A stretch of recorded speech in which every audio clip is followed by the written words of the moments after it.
Hello दोस्तों, this video is for C foundation December 2023। लो finally हम दिसंबर 2023 के लिए ये एक पहला वीडियो लेकर आ रहे हैं जिसमें हम एक स्ट्रैटेजी के बारे में बात करने वाले हैं कि कैसे तुमको सी फाउंडेशन दिसंबर 2023 का एग्ज़ाम पास करना है। इस वीडियो को अभी तक लाइक नहीं किया हो तो लाइक करके ही जाना, क्योंकि इस वीडियो को अगर तुम अंत तक देखते हो तो बहुत कुछ सीख के जाओगे और बहुत कुछ जानोगे। और चैनल पर नए आ रहे हो, चैनल को चेकआउट करो। सी फाउंडेशन से रिलेटेड, सी इंटरमीडिएट से रिलेटेड बहुत सारे कंटेंट ऑलरेडी बने हुए हैं। तुम चैनल को चेक करो और सब्सक्राइब करके ही जाना मेरे भाई। चलिए टॉपिक पे आते हैं। टॉपिक क्या है कि अब जो है हमको सी फाउंडेशन दिसंबर 2023 का एग्ज़ाम कैसे पास करना है, क्या स्ट्रैटेजी होना चाहिए, मेरा अभी का क्या स्ट्रैटेजी होना चाहिए। मैं एक छोटे से छोटे शब्द में बात करूंगा कि आपको क्या करना चाहिए, आपको किन बातों का ध्यान रखना चाहिए आज से ही, जिससे कि वो 24 दिसंबर से जो एग्ज़ाम हो रहा है वो एग्जामिनेशन तुम्हारा चारों पेपर फटाक से निकल जाए। क्या करना होगा? सबसे बेसिक लेवल पे हम लोग देखते हैं कि तुम्हारे पास दिन कितना है। जुलाई ऑलमोस्ट 10 सट गया, कल 10 तारीख हो जाएगा और ऑलमोस्ट देखते हैं तो 20 दिन तुम्हारा जुलाई ले लो, अगस्त, सितंबर, अक्टूबर, नवंबर, यानी कि 4 महीना। 30-30 दिन का भी हिसाब ले लें तो कितना दिन हुआ? 120 दिन। और इधर जुलाई का कितना हुआ? 20 दिन, यानी कि 140 दिन। और दिसंबर 24 से तुम लोगों का एग्ज़ाम हो रहा है, तो उस हिसाब से 20 दिसंबर तक भी हम लोग 20 दिन जोड़ लें तो आपके पास ओवरऑल 165 से लेकर 170 दिन है। अब इस 170 दिन में क्या करना है, किन किन बातों का आज से ही ध्यान रखना है जो कि 24 दिसंबर का एग्जामिनेशन अच्छे से हो जाए। सबसे पहली बात, कोचिंग ज्वाइन किए हो कि नहीं किए हो वो नीचे कमेंट में ज़रूर बताना। और अगर अभी भी नहीं किए हुए हो तो तुम्हारे पास गिन कर 5 महीना अभी भी है मेरे भाई, कोचिंग को ज्वाइन करो।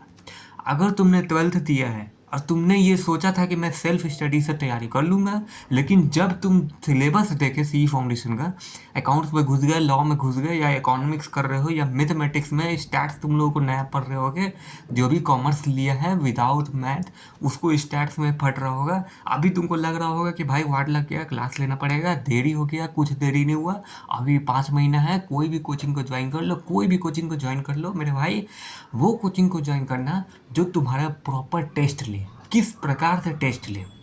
सबसे पहले चीज़, हम लोग जब क्लास 10th में थे, 9th में थे, 8th में थे, 11th में थे, 12th में थे, वहाँ पे जैसे ही चैप्टर कंप्लीट होता था, चैप्टर वाइज टेस्ट होता था, यूनिट टेस्ट होता था, फिर तुम्हारा yearly examination, half yearly examination होता था, बहुत सारे टेस्ट होते थे एनुअल एग्जामिनेशन से पहले।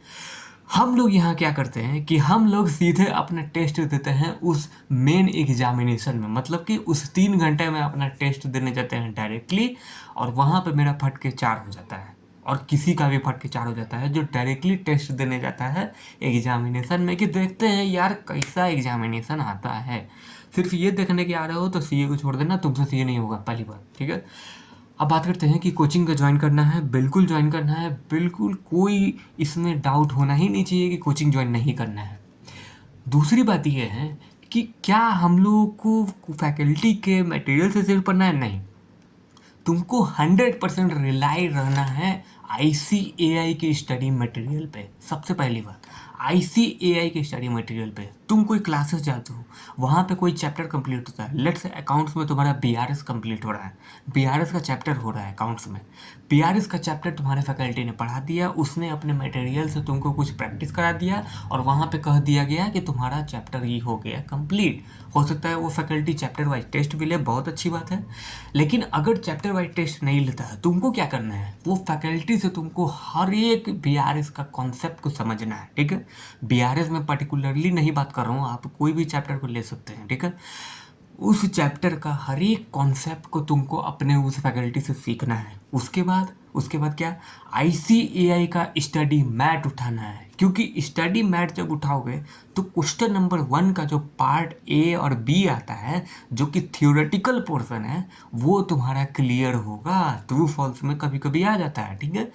तो तुमको उस चैप्टर से पूरा लाइन बाय लाइन एक एक word ICAI oriented study material को ही रिफ़र करना है और पूरे लाइन बाय लाइन पूरे थ्योरी को समझना है।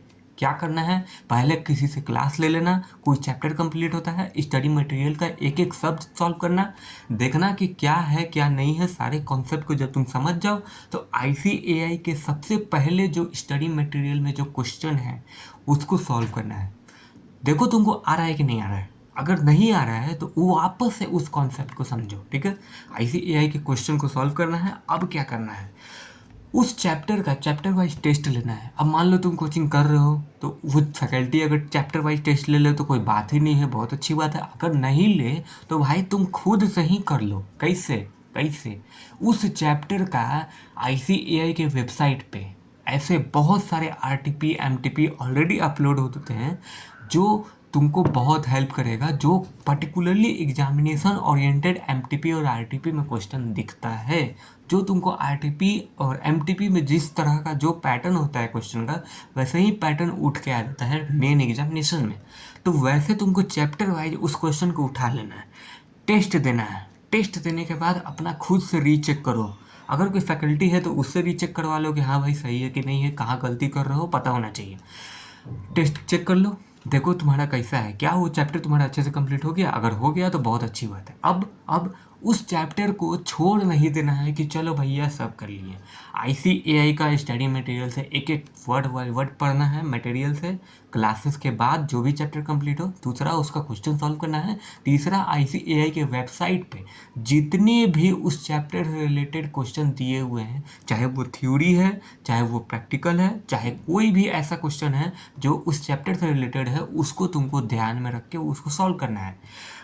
ICAI के जितने भी MTP RTP में और PYQ में दिया हुआ है, ठीक है। ये तुम्हारा एक कहीं ना कहीं एक ओवरऑल, हमने सिर्फ सिलेबस के बारे में बात किया। अब क्या करें, यहाँ पे 160 से 65 दिन, मान लो 170 दिन बच रहा है। सिलेबस तुम्हारा कब तक कंप्लीट हो जाना चाहिए। लेट्स से सपोज चल रहा है अभी 10 जुलाई, ठीक है, 20 दिन यहाँ है, जुलाई को हटा देते हैं। तो जुलाई को हटा देते हैं, मान लो यार हो सकता है तुम में से कई लोग होंगे जो सिलेबस अभी स्टार्ट कर रहे हो, तुम लोग पढ़ाई अभी स्टार्ट करना चाहो, क्योंकि हो सकता है बहुत सारे अलबल चक्कर में तुम लोग पढ़े हुए थे, ध्यान नहीं दिए, अब तुम सीरियस हुए हो। जैसे ही न्यू कोर्स का अपडेशन आया, न्यू कोर्स का सारा इम्प्लीमेंटेशन के बारे में बताया गया, तब पता चला कि भैया दिसंबर 23 लास्ट अटेम्प्ट है, और इस लास्ट अटेम्प्ट में ICAI बहुत अच्छा मौका तुमको देने वाला है, ठीक है। क्या करना था, मैंने सिलेबस वाली बात कर लिया। अब बात करते हैं कि तुमको और क्या करना है। और क्या करना है, सिलेबस देखो 3 महीने में ख़त्म करो। जुलाई को छोड़ देते हैं, जुलाई में मान लो तुम स्टार्ट किए हो, अगस्त सितंबर अक्टूबर 30-31 अक्टूबर तक तुम्हारा सिलेबस ख़त्म हो जाना चाहिए, क्योंकि सी फाउंडेशन के लिए 1.5 महीने का रिवीजन कंपलसरी है। 1.5 महीने तुमको रिकॉल करना है।